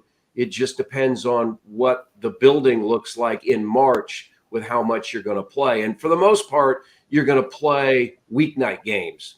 You're not going to have a lot of weekend games during March because of college basketball. And speaking of the Pacers, they beat the Celtics back on Sunday. Then they had a loss. Then they get an overtime win over the Magic. And then they had a string of games that are just right within their reach. They lose to the Pistons on the road, 106-111. They give up 133 points to the Wizards, but score 123 on the road, another close game. And then they lose at home to the Cavaliers by 3. Another tight one. It's like they were close in all those games, but just couldn't get it done. Well, Dustin, as you know, they've played the most clutch games in the NBA, 39 of them, but they've only won 10. That's the one thing that I've said, that this team has competed all year, no matter who's been out there, whether you had pre-trade or post-trade. They have struggled in clutch time, though the other night, Dustin, they were down 8 with about 3.5 minutes to play and took the lead, and then somehow lost the game late. Jalen Smith, who said, "Hey, it's on me. It's not on anybody else." He fouled when he shouldn't have. Darius Garland was fantastic. He had 41. It was a heck of a game. Dustin, it just didn't go the way you wanted. No, and I think that, to me, Chris, when I watch this team, it seems like, you go back to when they won that overtime game against Orlando. And as we talked about back then, it was like the Pacers played one really good quarter, 3 bad quarters. To me, the Pacers now have played 3 good quarters in these 3 games and have let one quarter kind of slip away from them. One of the things I wanted to ask you about, Chris, is I'm not asking you to go into the mind of Rick Carlisle here, but I thought that whole situation was very interesting. At the end of the game, when Jalen Smith picks up the foul, after the game, Rick Carlisle says, "We got to communicate better. That's on us as a coaching staff." Then Jalen Smith said, "I'm not going to let them, take the blame for this. That was on me. I've got to be smarter." Is there we've talked about Jalen Smith playing so well that he may play himself into a better contract. Is there a little strategery with Rick Carlisle in the post-game presser, trying to build trust, strategery, like with that. Jalen Smith? Maybe this is me looking too much into it, but hey, this guy's playing really well for us. He can do a lot of different things. I'm going to do the best I can from a coaching standpoint to try to get him to sign another contract with us. Yeah. I think coaches tend to try to protect players. And Jalen was having none of that. He said, look, hey, I've got a great coaching staff. They're looking out for me, but it's on me. It's an interesting situation, Dustin, because I think we've talked about it. And for those people that don't know, Phoenix did not extend his contract for year 3. And so when he's traded, all of those contract stipulations go over to the Pacers. So basically he's an unrestricted free agent. The Pacers can only pay him a certain amount. Any other team could pay him more. And so he, as we've seen, he's played so well. You're hopeful that he and his agent sit down and go, well, we may have to take a bite in the bullet here, but this is the place that we want to be. Who knows what's going to happen? But I thought it was, for a young guy like that, to say it's on me, because he had every opportunity to go and have an excuse, but he did not. He said, look, it's on me, bonehead play. I shouldn't have done what I did. So I admire that. And I'm very hopeful that somehow the Pacers and Jalen Smith can find a way that he can stay with this team, because everything I've heard is he loves it here. It's been a great opportunity. It's sort of like a rebirth for him. But it's also business, right? It's financial, and he's played pretty well. He's played far above his contract right now. And the thing to me, Chris, that I really like about Jalen Smith is I think, you go back to the first game in Orlando when he gets tossed and has a conversation with his mom. And then you go back to the Cleveland game. He seems to me like a player. He's a young player. He's still learning, but he seems like a guy that wants to learn from his mistakes.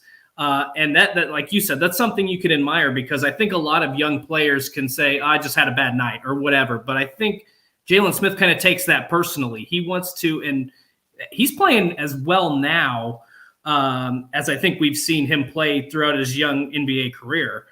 One thing I wanted to ask you, though, Chris, is we look at this 3-game losing streak, and now the Pacers have some time off.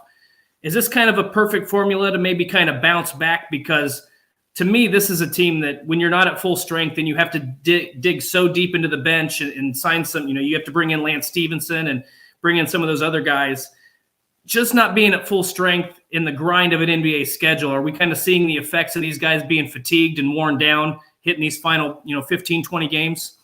Yeah, I think so. And, just with all that's going on with the trades and for the new guys, I mean, you go back to Jalen Smith. The Pacers got him late in the trade deadline on that Thursday afternoon. He played on Friday night, and I think he had double figures. He's been in double figures in all but one game. So I do think there's a grind, and that's why Rick Carlisle gave them the day off yesterday. Now, one, you can say, hey, it's not a playoff team. It's not a team that's going anywhere. But no, he gave them a day off from a mental and a physical standpoint, because this team still wants to close its final 15 games in a positive way, because you're also trying to build something for the future, right? You don't want bad habits to accumulate here at the end of this year and then move forward to next year. And like I said, I go back to 2 years ago when Phoenix went 8-0 in the bubble. That was huge for them. That's why they were so good last year. That's why they're so good this year. They built some positive habits. They had some good trade, or, some good opportunities, good trades. They got Chris Paul. But still, those young guys, Ayton and Booker and Cameron Johnson, all of those guys learned how to win, even though they weren't going to the playoffs that year. And so that's why I think this time, even in these final 15 games, is critical, for the coaching staff and the players to continue to build and get better, so that they'll be better when the season starts next year. And I think to a degree, I go back even to 2011. I think it was that year that they snapped that playoff drought and got in with a losing record. Back then, that was a really young team, and they were able to add some experienced pieces into David West. And I think George Hill then came in that next year, the 2012 as well. So they were able to get some of those experienced pieces and use that youth and talent. And I think that with Halliburton, with Brogdon, if Miles Turner gets healthy and TJ Warren, I truly believe, I'm not going to sit here and say the Pacers are a title contender, but I think they are one piece away, one experienced guy, having that one veteran come in, be the leader from being a quality playoff team. And so I think, to your point, that's why you want to finish the season strong, because if you go in the final 15 games, you go 9-6 or 10-5, that gives you something to build on. And then that also gives the front office, an opportunity to say, what do we need to build? What's the key piece we need for this team heading into 2022-23? And again, I think we've shared this before. You look at somebody like Cleveland, Okoro, Garland, Mobley, all top 5 picks in the last 3 years when they were winning less than 30 games. The Pacers are going to have probably a top 5 pick to add to Tyrese Halliburton and Chris Duarte. That's how you build, and then you do some things through free agency and maybe through trades. So I do think it's an important time. And again, we have seen a lot of teams go from 20 wins to 40 wins to 50 wins. And then this year we saw the Knicks and the Hawks take a step back. So it's not out of the realm of possibility that where the Pacers are, let's say they have 28, 29, 30 wins, you could win 42, 43 games next year. No question. It can happen. And that's the mindset that this franchise has to take moving forward, starting with these final 15 games. Well, Chris, I look forward to hopefully seeing you in a little bit. Make sure you stop by. Give me a text so I could actually, because you're the second person on here today. I have an envelope for you. So make sure you text me when you come over. I look forward to seeing you. All right. Thanks, Jim. Thanks, Dustin. Thank you very much, sir. Appreciate you. Hey, we've got a little more Indiana Sports Beat coming up from here at the Big Ten Men's Basketball Tournament at Gamebridge Fieldhouse in Indianapolis. Dustin Schutte alongside with me. I'm Jim Coyle, brought to you by our good friends at Remax Realty. Cheryl Sizemore, saw her last night at the games. She'll be here today as well. But if you're looking for a home in the Indianapolis or even Bloomington area, reach out to Cheryl Sizemore. Cheryl at IndyHomePros.com. Back with more right after this. We'll be right back to the Golf Club at Eagle Point Studios for more Indiana Sports Beat Radio with Jim Coyle, presented by Endeavor Hospitality Group and Andy Moore Honda of Bloomington. Whether you're visiting Bloomington. Every time I hear that, there's a line in. You ever seen the movie Josie Wales? The Outlaw Josie Wales? The Outlaw Josie Wales. I've never seen it, but I know what it is. There's the old Indian that he hooks up with. They're talking about a meeting he had once in Washington, and they remember that they had told him, "Boy, look at you looking all slick. What's going on? Looking all spiffy." They told the Indians to endeavor to persevere. And I used to watch that movie so much, and now every time I hear endeavor, I just hear him endeavor to persevere. Is Kyler Staley gonna hop on? He is. He's on his way back. I told him to go reserve a spot because the game starts in an hour and 20, and it's first come, first serve. You know what really pisses me off is when I watch golf and how easy they make this look. You know what burns my ass? What? That you can't golf right now? No, a flame about 3.5 feet tall. Nice. Wah, wah.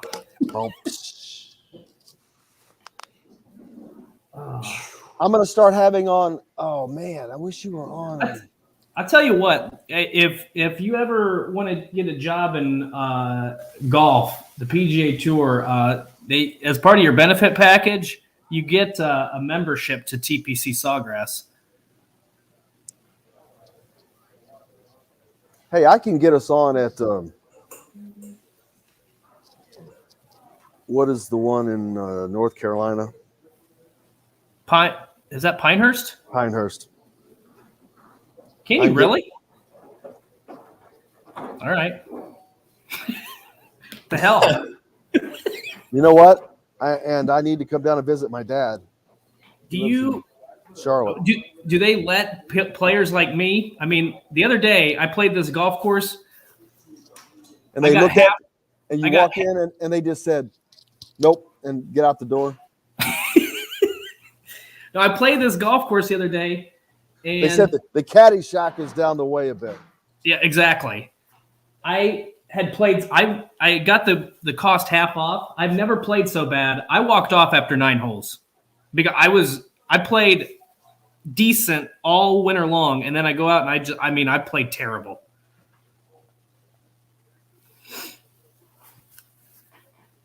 Yeah. All right, here we go, folks. Last segment. Basketball, football, and plenty more. Simply go to thehoosier.com and sign up. It's free. You can also find full episodes of Indiana Sports Beat Radio on the homepage or on the station every week, Monday through Friday. If we're not on a station where you live, we should be. Ask for Indiana Sports Beat Radio. This segment is brought to you by K-Bello. Now back to the Golf Club at Eagle Point Studios for more Indiana Sports Beat Radio with Jim Coyle, presented by Endeavor Hospitality Group and Andy Moore Honda of Bloomington.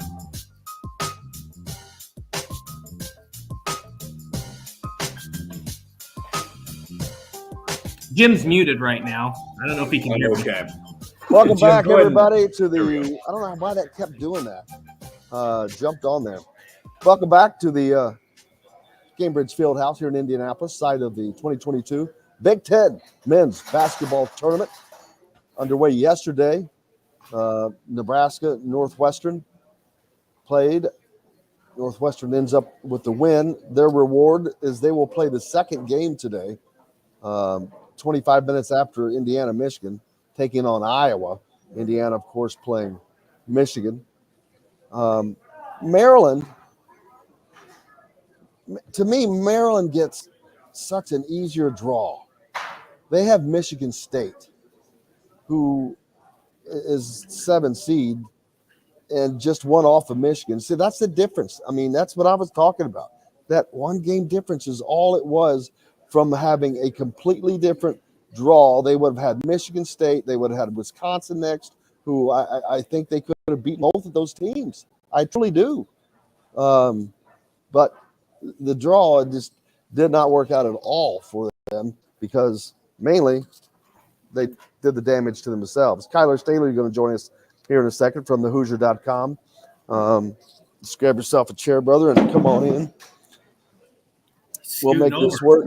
Scooting over, man. We're going to make it happen. But Kyler not only covers the Hoosiers, covers high school sports for us as well. But previewing this Big Ten, we all know what for Indiana, they just got to get shots, and we've already beat that horse to death. But what can they do different against this team that they haven't done all year, which is to hit the shots as the Michigan team is walking in behind us, as you can see. But they, like Dustin, or no, it was Bob Kravitz said earlier, he said, well, how many games are we into the season? Why do you expect it to be different today? And I'm like, well, it just is the matter of someone happening to get hot because it's going to be lucky, I guess. Yeah.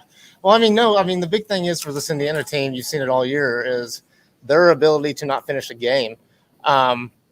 They got to close the halves, both halves, going on the run. They can't afford to have Michigan, get back into the game. When they played Michigan, the big thing was their perimeter defense was really bad. That's going to have to change today. Ride with what their strengths are, and that's their defensive play, and hopefully get those shots to fall.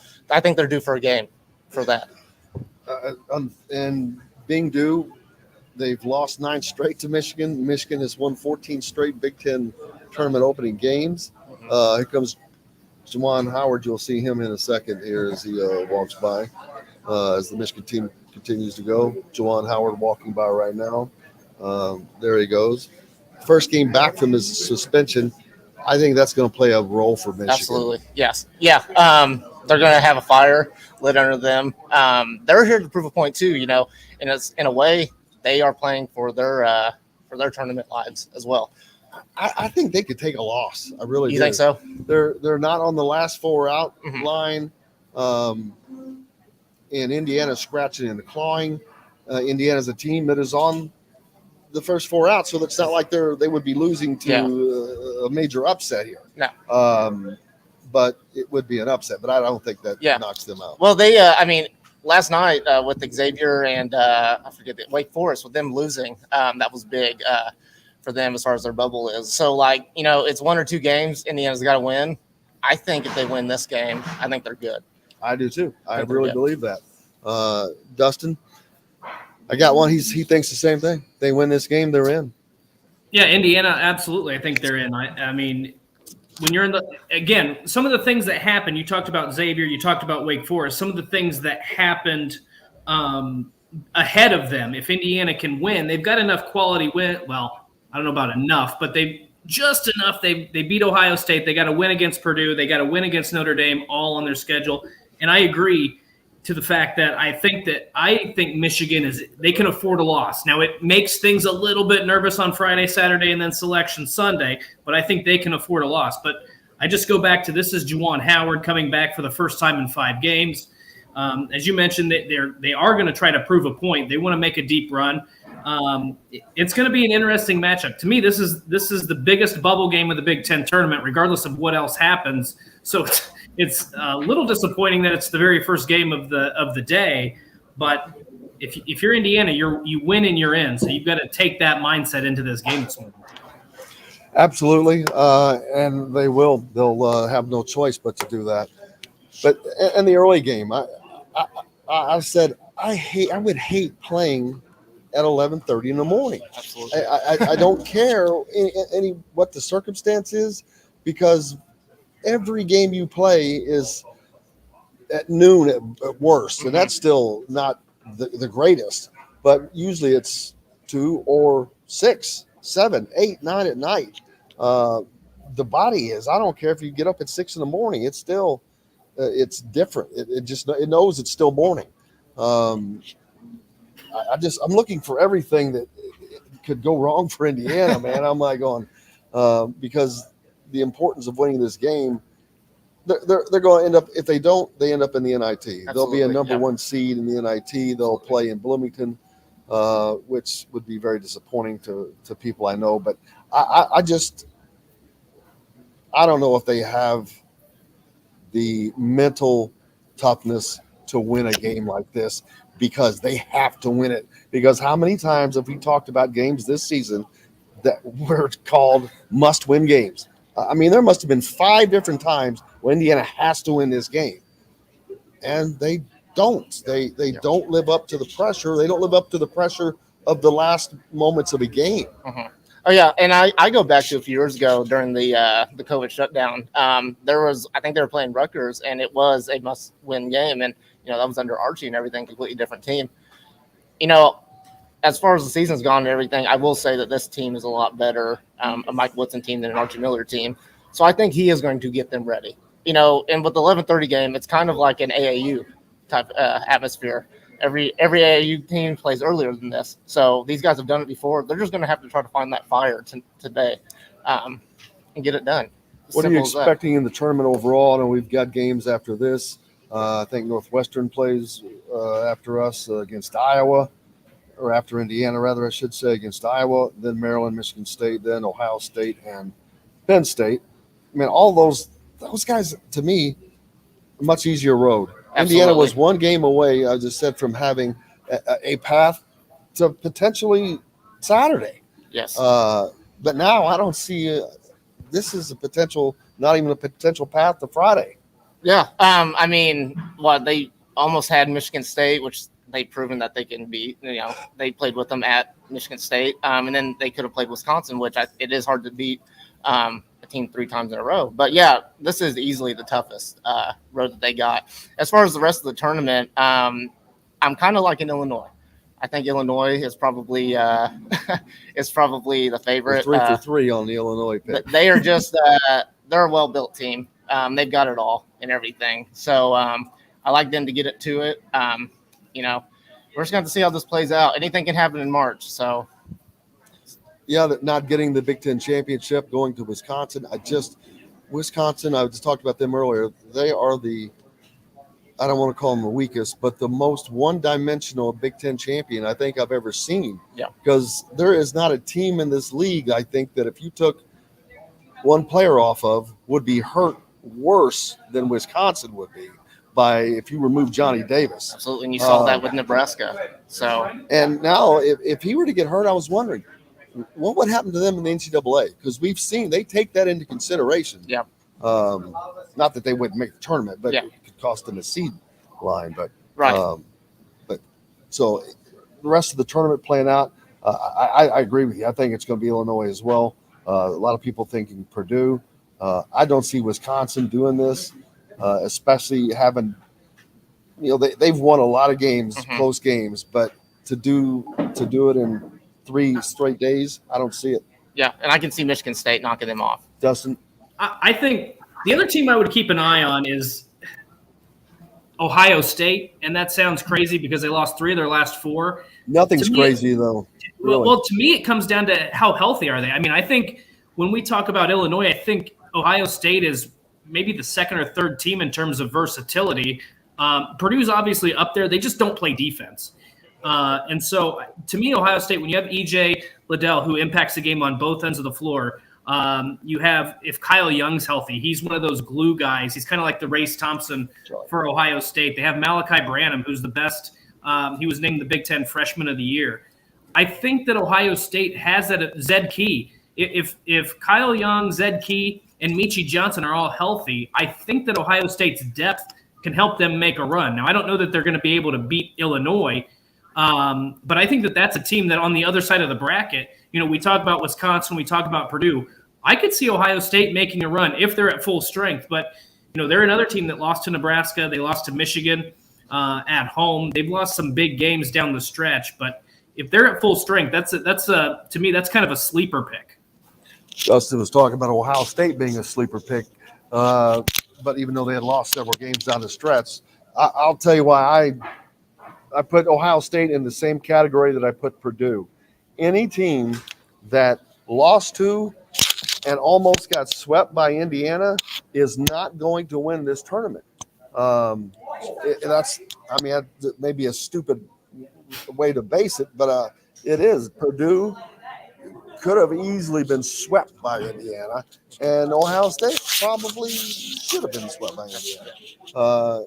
And so those two teams, with Purdue, their lack of defense over the course of multiple days, I think it will catch up to them. Somebody's going to get hot.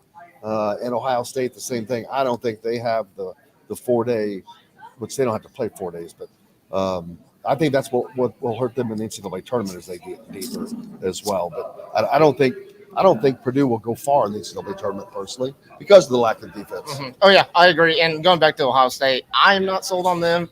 Pretty much the same reason as you are.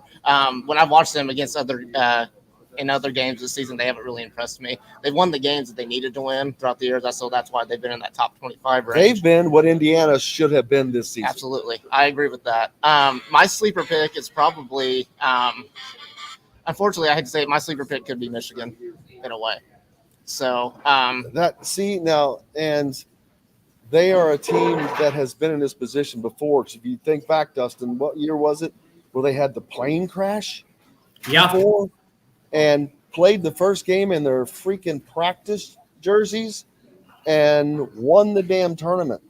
It was either 2017 or 18 was the year of that tournament. But that is nuts. And a team that is living on life or death like they are with Juwan Howard coming back. That's another reason to fire them up. Yeah, absolutely. They have been red hot ending the season. They have done, going back to Indiana must-win games and stuff, they've done that. They've been, anytime someone says Michigan must win, they've won. So, while I've got you here, I know with this weekend, the Indiana high school basketball tournaments are underway as well. Regional play this weekend. Mm-hmm. I'm going to be at Seymour, Floyd Central taking on Franklin. And then Bloomington North is taking on Evansville North, I believe.